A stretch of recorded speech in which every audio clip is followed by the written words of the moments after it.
بسم اللہ الرحمن الرحیم۔ معزز سامعین، السلام علیکم ورحمۃ اللہ وبرکاتہ۔ امید ہے آپ سب خیریت سے ہوں گے۔ رب ذوالجلال آپ کو اور مجھے ساری زندگی دین اسلام پر استقامت عطا فرمائے اور مرتے وقت کلمہ نصیب فرمائے۔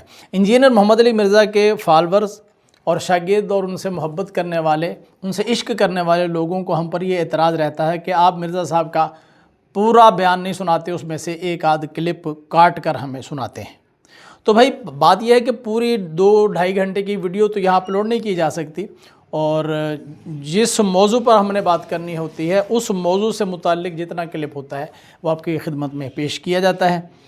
اور ویسے عجیب بات ہے کہ مرزا صاحب احناف پر جتنے مرضی الزامات لگاتے رہیں اور کوئی حوالہ نہ دیں تو فالورز کو حوالہ دیکھنے کی کوئی ضرورت نہیں ہوتی، اور ہم ان کے حوالے کے طور پر اگر کلپ چلا بھی دیں تو ان کو یہ تکلیف ہوتی ہے کہ تھوڑا کلپ کیوں چلائیں۔ چلیں جی، ایسا کرتے ہیں کہ آج آپ کو میں تھوڑا بڑا کلپ سنواتا ہوں، کلپا یہ آپ کو میں سناتا ہوں۔ اس کو آپ بھی سنیے، میں بھی سنتا ہوں، توجہ سے سنیں گے اور پھر دیکھیں گے۔ بلکہ آپ ایسا کریں کہ میں نے پین اٹھا لیا، آپ بھی ایک پین لے لیں اور کاغذ لے لیں کہ ایک علمی گفتگو کرنے لگے ہیں۔ میں چاہتا ہوں کہ آپ بھی میرے ساتھ بیٹھیں، ہم مل کر ان کی گفتگو کو سنتے ہیں، اور جو کچھ ان کی گفتگو کو سننے کے بعد آپ کے پلے پڑے گا وہ آپ مجھے بھی بتائیں گے کہ آپ کو کیا سمجھ آئی۔ بنیادی طور پر ان سے ایک سوال ہوا ہے، ان کی اپنی اکیڈمی میں ان کے اپنے بندے نے ان سے سوال کیا، اور سوال بھی ان کا تھا، سوال ہوا بھی انہی سے۔ سوال میں آپ کو بتا دیتا ہوں، پھر آگے ہم سنتے بھی ہیں کلپ کے اندر، کہ کسی نے سوال کیا کہ نبی پاک صلی اللہ علیہ وسلم نے 6 لوگوں پر لعنت فرمائی ہے، ان میں سے ایک بندہ وہ بھی ہے جو سنت کا تارک ہے۔ تو اس نے اس حدیث کا حوالہ دینے کے بعد یہ پوچھا کہ کیا جو بندہ فجر، ظہر، عصر، مغرب کی سنتوں کا تارک ہے اور وہ نہیں پڑھتا یا اس نے چھوڑ دی ہیں، تو کیا اس حدیث کی بنیاد پر وہ بھی لعنت کا مستحق ہوگا یا نہیں؟ یہ سوال تھا۔ تو آپ سوال بھی سنیے اور جواب بھی سنیے، لیکن ان کا سوال اور جواب سننے کے بعد جائیے گا نہیں، مجھے آپ کے ساتھ ان کے دیے گئے جواب پر تھوڑی گفتگو کرنی ہے، اور وہ گفتگو ان کے جواب کے سلسلے میں ہی ہے، اور پھر اس پر احادیث کی کچھ باتیں ہیں جو میں آپ سے کروں گا۔ اور چونکہ آپ حدیث کو مانتے ہیں، چونکہ آپ علمی کتابی ہیں، تو علم و کتاب کی آج بات ہوگی۔ آپ سنیں، میں بھی سنتا ہوں اور آپ بھی سنیں اور غور سے سنیں کہ حضرت صاحب کیا کہہ رہے ہیں۔ کی ہے کہ 6 لوگوں پر اللہ تعالیٰ نے لعنت فرمائی ہے، جن میں سے ایک میری سنت کو ترک کر دینے والا بھی ہے۔ چنانچہ اس دن میں جو لوگ فرض نماز سے جڑی ہوئی 12 سنت موقدہ چھوڑ دیتے ہیں، کیا وہ لوگ لعنت کے مستحق نہیں قرار پائیں گے؟ وضاحت فرما دیں۔ ہمارا ایک کلپ اپلوڈ ہوا تھا کہ جو لوگ نماز نہیں پڑھ سکتے سنتوں کے ساتھ، جن کو صرف عشاء کی 17 رکعتیں بتائی گئی ہیں، تو ان کو بتایا تھا ہم نے دن رات میں تو ٹوٹل رکعتیں 17 ہیں جن کی پوچھ آپ سے ہونی ہے، 2 فجر کی، 4 ظہر کی، 4 عصر، 3 مغرب، 4 عشاء۔ وطر اور سنت موقدہ یہ سب سنت عبادات ہیں، بلکہ نفلی عبادات ہیں۔ سنت جب ہم کسی کے اوپر بول رہے ہوتے ہیں تو اس سے مراد طریقہ ہوتا ہے۔ آپ قرآن و سنت میں اللہ تعالیٰ نے سنت کا لفظ اپنے لیے بھی استعمال کیا ہے، سنت اللہ، کیا مطلب؟ اللہ کا طریقہ۔ یہ نہیں ہے کہ اللہ نے کچھ خود کر کے بتایا کوئی عبادت کا طریقہ، نہیں، اللہ تعالیٰ جو ڈیسیژن کرتا ہے، جس طریقے سے معاملات کو لے کے چلتا ہے، اس طرح نبی علیہ السلام کا بھی طریقہ کار ہے۔ جیسے نماز کا ہم کہتے ہیں سنت طریقہ، جیسے نبی علیہ السلام نے قیام کس طرح کیا، ہاتھ کیسے باندھے، رکوع میں کیسے کیا، تشہد میں کیسے بیٹھے، یہ سب کی سب طریقہ، ان معنوں میں بات ہو رہی ہوتی ہے۔ تو سنت کہتے ہیں طریقے کو۔ نبی علیہ السلام کا ایک مبارک طریقہ ہے، صحابہ کرام کا ایک طریقہ ہے جو نبی علیہ السلام سے انہوں نے سیکھا، اس طریقے سے وہ آگے ٹرانسفر ہوا۔ تو اب رہا یہ مسئلہ کہ یہ جو حدیث میں 6 لوگوں پہ اللہ کی لعنت ہے، اس میں تارک سنت کی بات آئی ہے، جو سنت کو ترک کرنے والا ہے۔ اور عربی لنگوسٹک میں اگر آپ سنت کو ترک کا معنی لینا تو یہ ہوتا ہے اس راستے کو چھوڑ دینے والا۔ اچھا، اگر آپ اس کا خدا نخواستہ یہ معنی لیں گے کہ نبی علیہ السلام کے جتنے بھی اعمال ہیں، چونکہ وہ سنت کی کیٹیگری میں تو فال کرتے ہیں، جیسے تہمد پہننا نبی علیہ السلام کا طریقہ تو ہے۔ اب کوئی شخص یہ کہہ سکتا ہے جو تہمد نہ پہنے وہ تارک سنت ہے اور اس پہ اللہ کی لعنت ہے۔ یہ حدیث جامعہ ترمذی میں ہے کہ 6 لوگوں پہ اللہ کی لعنت ہے۔ ترمذی والی روایت کمزور ہے، باقی کتابوں میں اس کی اسناد موجود ہے. مشکات میں 109 نمبر حدیث ہے. سنت کو حقیر سمجھ کے چھوڑنے والا, سنت سے نفرت کی وجہ سے سنت کو چھوڑنے والا, ایک تفسیر اس کی بنے گی جو محدثین نے کی ہے. یہاں پر رک کر ذرا ایک بات تو ہم کر لیں کہ ایک تو انہوں نے سنت کا معنی بتا دیا کہ سنت کا معنی ہے رسول اللہ کا طریقہ, کسی بھی کام کرنے کا طریقہ. سنت کا مطلب یہ بتا دی, کیونکہ تارک سنت کی بات آ رہی ہے نا, تو ظاہر ہے کہ یہ محقق صاحب سنت کا معنی بھی بیان کریں گے اور پھر تارک کا معنی بھی بیان کریں گے. تو سنت کا معنی بیان کر دیا رسول اللہ کا مبارک طریقہ, کسی بھی کام کو کرنے کا جو طریقہ ہوتا ہے. مثلا میں آپ سے محو گفتگو ہوں تو میں کرسی پر بیٹھا ہوا ہوں, یہ بیٹھنے کا ایک طریقہ ہے. میں نے ہاتھ یہاں پر رکھے ہوئے, یہ بیٹھنے کا طریقہ ہے. میں یوں کر کے بیٹھوں تو یہ بھی بیٹھنے کا ایک طریقہ ہے. میں ایسے کر کے بیٹھ جاؤں تو یہ بیٹھنے کا ایک طریقہ ہے. میں پیچھے یوں ٹیک لگا کر بیٹھ جاؤں تو بیٹھنے کا یہ طریقہ ہے.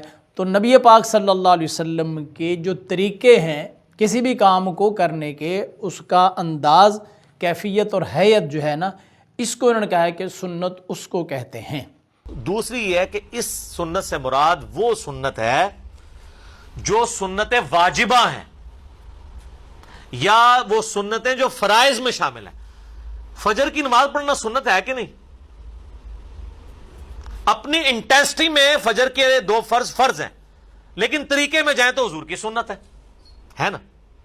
تو فجر کے 2 فرض وہ سنت ہے جس کو ترک کرنے والا لعنت. فجر کے فرض وہ سنت نہیں ہے ہے جس کو ترک کرنے والا سنت تارک سنت آئے گا. تو یہ 3 مفہوم بن جائیں گے. 3 مفہوم بن جائیں گے. یعنی تارک سنت کا مطلب اگر ہم سمجھیں تو اس کے 3 مطلب بن جائیں گے. یہ کہہ رہے ہیں. ایک ہو جائے گا حضور کا طریقہ, اس کو چھوڑنے والا حقیر سمجھ کے, نفرت کر کے. اگر کوئی تہمت سے نفرت کرے گا اس پہ لعنت فٹ ہو جائے گی. دوسرا یہ ہے کہ وہ کام تو فرض کر رہا تھا لیکن سنت طریقے پہ نہیں کر رہا تھا. نبی علیہ السلام نے ایک نماز کا طریقہ تعلیم فرمایا, جس طرح کہ صحیح بخاری میں آتا ہے, سیدنا معاذ ابن جبل تھے یا حذیفہ ابن یمان تھے جنہوں نے ایک شخص کو دیکھا بڑا تیزی سے نماز پڑھ رہا تھا, حذیفہ ابن یمان.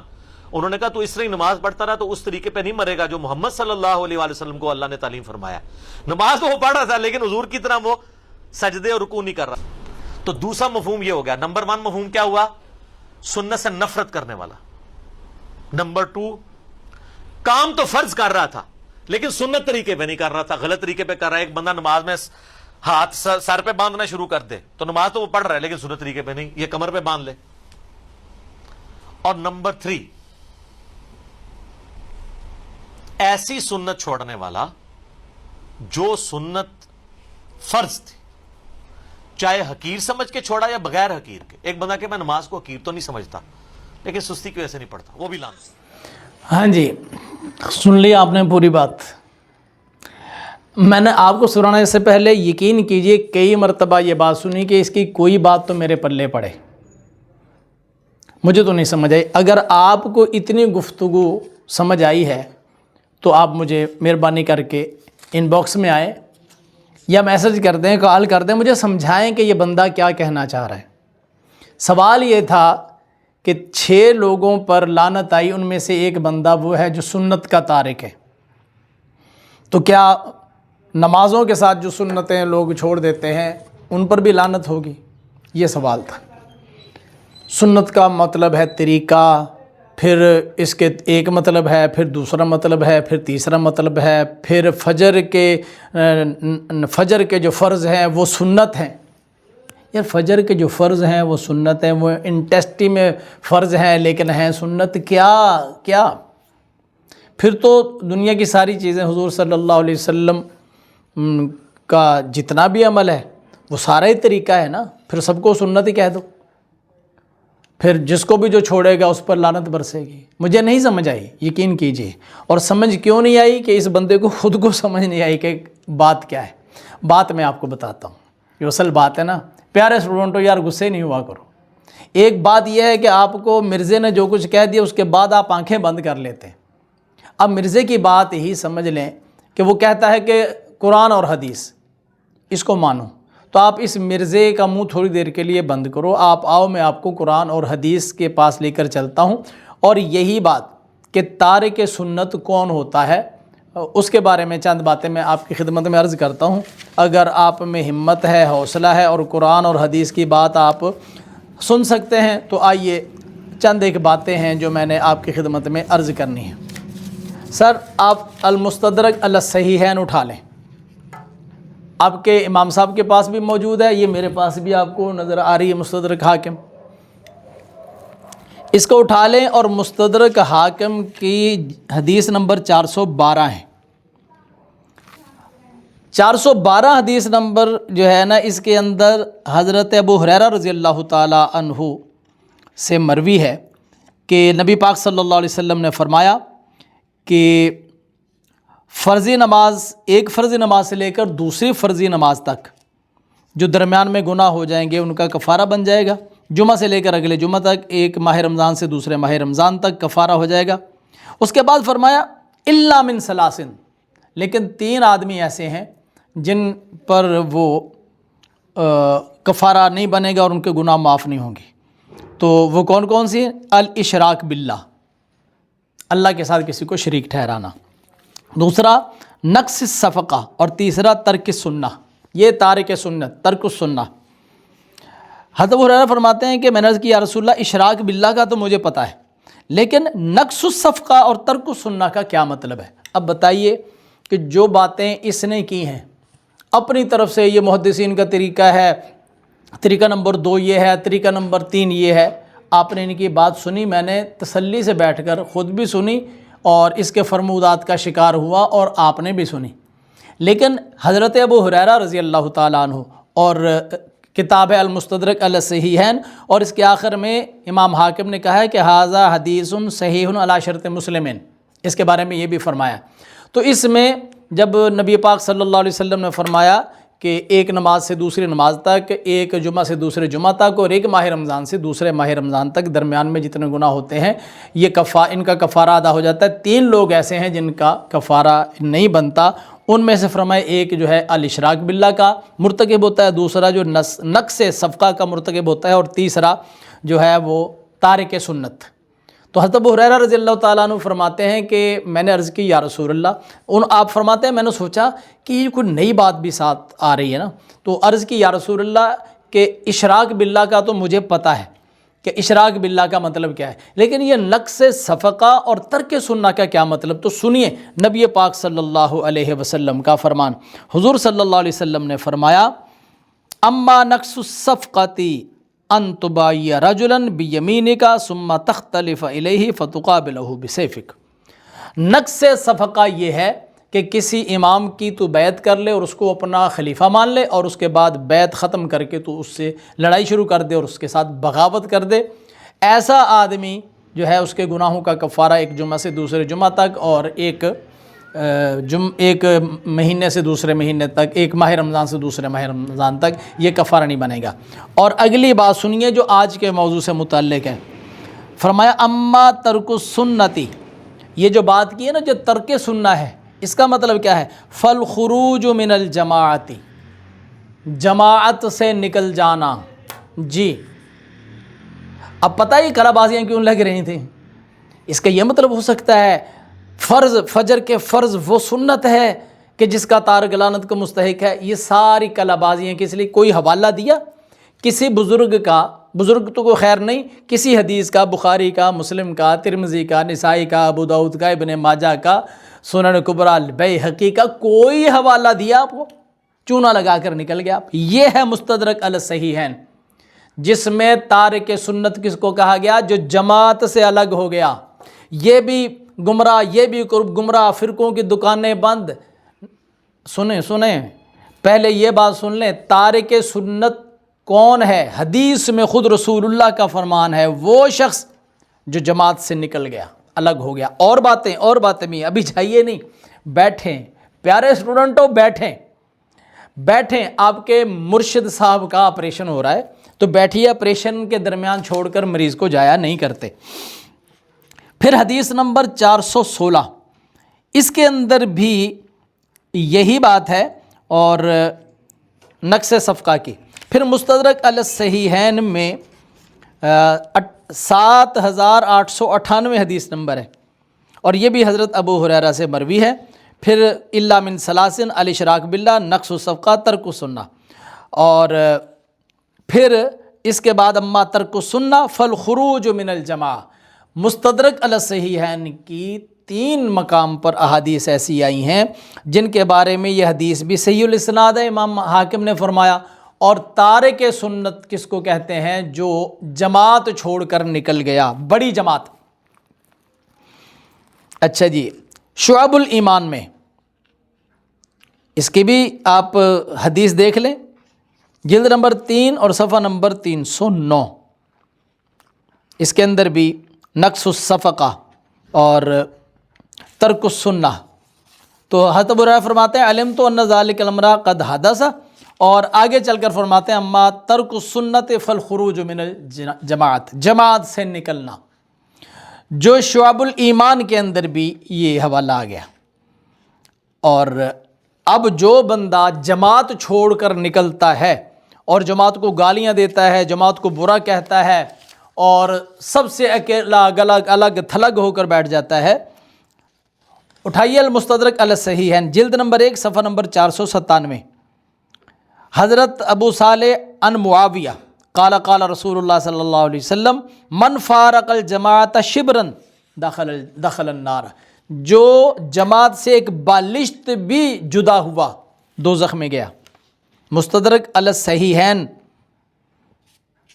اس کا ایک اور حوالہ جلد نمبر 1 صفحہ نمبر 200، اس کے اندر روایت ہے جناب حضرت عبداللہ بن عمر سے فرماتے ہیں قال رسول اللہ صلی اللہ علیہ وسلم لن یجمع اللہ امتی علی ضلالۃ ابدا، اللہ تعالیٰ میری امت کو کبھی بھی گمراہی پر جمع نہیں کرے گا۔